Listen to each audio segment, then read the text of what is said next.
ED का action देखने को मिला है। पूर्व मंत्री महेश जोशी के ठिकानों पर कार्रवाई की गई। ईडी की कार्रवाई पर पूर्व मंत्री महेश जोशी का बयान भी सामने आया। राजनीति से प्रेरित ईडी की कार्रवाई है, यह महेश जोशी ने कहा है। ईडी का दुरुपयोग किया जा रहा है, प्रदेश की जनता जवाब दे। तो दरअसल पूर्व मंत्री महेश जोशी का मंगलवार का दिन भारी रहा। महेश जोशी के घर पर ईडी ने मंगलवार को छापेमार कार्रवाई की। ईडी के छापे के बाद पूर्व मंत्री महेश जोशी का बयान सामने आया। ईडी के छापे के बाद पूर्व मंत्री महेश जोशी ने कहा कि राजस्थान में राजनीति की भावना से ईडी का दुरुपयोग किया जा रहा है, इसका जवाब जनता देगी।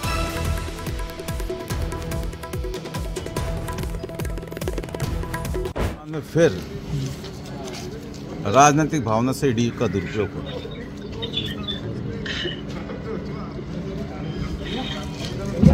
सरकार बदल गई। सरकार बदलने के बाद कोई नया डेवलपमेंट नहीं है। जिन बातों को लेके पब्लिसिटी की जा रही है, ठीक है, बार बार जेजेएम की बात की जाती है, जलदाय विभाग की बात की जाती है। उनके हाथ में जलदाय विभाग। हाँ, ठीक है, ठीक है। वो बताएं कहाँ गड़बड़ी हुई जेजेएम में, सर क्या लोग किस टेंडर में गड़बड़ी हुई। इन सारी बातों की जानकारी उनका विभाग है, उनके पास विभाग है, वो खुद कर सकते हैं। लेकिन ईडी को भेजना मैं समझता हूं कि राजनीतिक प्रतिशोध है। जेजेएम घोटाले की फांस पूर्व मंत्री तक पहुंची आज। 20,000 करोड़ का भ्रष्टाचार, 6 ठिकानों में सबूतों की तलाश। जल जीवन मिशन घोटाले में जांच की आज प्रदेश के पूर्व मंत्री और कांग्रेस के दिग्गज नेता महेश जोशी तक पहुंच गई है। प्रवर्तन निदेशालय की टीम ने पूर्व जलदाय मंत्री महेश जोशी और उनके सहयोगियों के ठिकानों पर छापेमार कार्रवाई की। छापेमारी में पीएचईडी के 2 बड़े अधिकारी और 2 ठेकेदारों के ठिकाने भी शामिल हैं। वक्त हम डॉक्टर महेश जोशी पूर्व जलदाय मंत्री के घर के सामने खड़े हैं। पहले पूर्व जलदाय मंत्री महेश जोशी के सरकारी कार्यालय पर ईडी की रेड पड़ चुकी थी, लेकिन पहली बार उनके घर पर ईडी की टीमें पहुंची। पूर्व जलदाय मंत्री डॉक्टर महेश जोशी से पहले जब हमारी बात हुई थी तो उनका कहना था कि ईडी, एसीबी या कोई भी जांच एजेंसी इसकी जांच कर ले, क्योंकि जो कामकाज होता है वो अधिकारियों के द्वारा किया जाता है, इसमें इनकी कोई संलिप्तता नहीं है। राजस्थान के ग्रामीण इलाकों में पीने का पानी पहुँचाने का लक्ष्य तय किया गया था।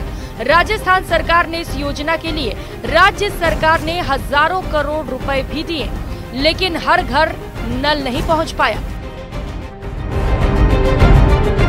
पानी की पाइपलाइन कागजों में थी मगर जमीन में नहीं। जांच में कई जगह पर पानी की पूरी पाइपलाइन ही गायब मिली। लोहे की जगह प्लास्टिक के घटिया पाइप का इस्तेमाल हुआ। जयपुर के तुंगा और अमरसर में भ्रष्टाचार उजागर हुआ। सूत्रों के मुताबिक नियम कायदे और कानून को तोड़कर गणपति ट्यूबवेल कंपनी और श्री श्याम ट्यूबवेल कंपनी शाहपुरा को ठेका दिया गया था। जो एक ठेकेदार है उसके घर पर भी कार्रवाई की जा रही है, जिसमें ईडी द्वारा सुबह 5 बजे 6 से 7 ईडी कर्मचारी और जो अतिरिक्त जाब्ता यहाँ से लगाकर ईडी की कार्रवाई लगातार चल रही है। साथ ही जो कंप्यूटर से ये लगातार ईडी यहाँ के दस्तावेज चेक कर रही है और जो कितना घोटाला हुआ, क्या है, क्या वो ईडी कार्रवाई करने के बाद ही पता चलेगा। 2 कंपनियों पर 1000 करोड़ के घोटाले का आरोप। 2 साल में 900 करोड़ रुपए के वर्क ऑर्डर लिए गए। फर्जी दस्तावेज के आधार पर वर्क ऑर्डर लिए गए थे। घोटाले के लिए फर्जी ईमेल आईडी प्रमाण पत्र बनाए गए। खंगाला तो 177 MB फाइलें जो जलदाय विभाग की बेहद गोपनीय फाइलें मानी जाती हैं, वो MB फाइलें ठेकेदार के कार्यालय पर मिली। वो फाइलें कैसे पहुंची, कौन कौन से अधिकारी इसमें लिप्त थे और किसके कहने पर ये पहुंची, जो पदमचंद जैन और महेश मित्तल जो ठेकेदार हैं। इसके अलावा कई ऐसे लोग थे जो जलदाय विभाग में उच्च पदों पर आसीन थे। उनकी मिली भगत के बाद ये पूरी प्रोसेस जो है बताई जा रही है।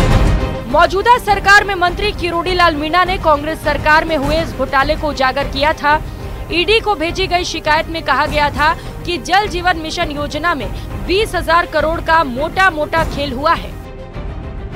48 प्रोजेक्ट में 30 से 40% ज्यादा टेंडर दिए गए। नियमानुसार 10% से ज्यादा टेंडर नहीं दिए जा सकते। जो भी फर्म ने चाहा वो किया गया। मंत्री की सहमति ली गई।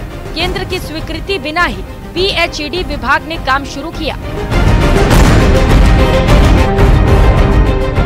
प्रदेश में भजन सरकार बनते ही जेजेएम घोटाले की जांच तेज हो गई और ईडी लगातार कार्रवाई कर सबूत इकट्ठा कर रही है। ईडी ने खुद मुकदमा दर्ज करके इनकी जांच शुरू की है।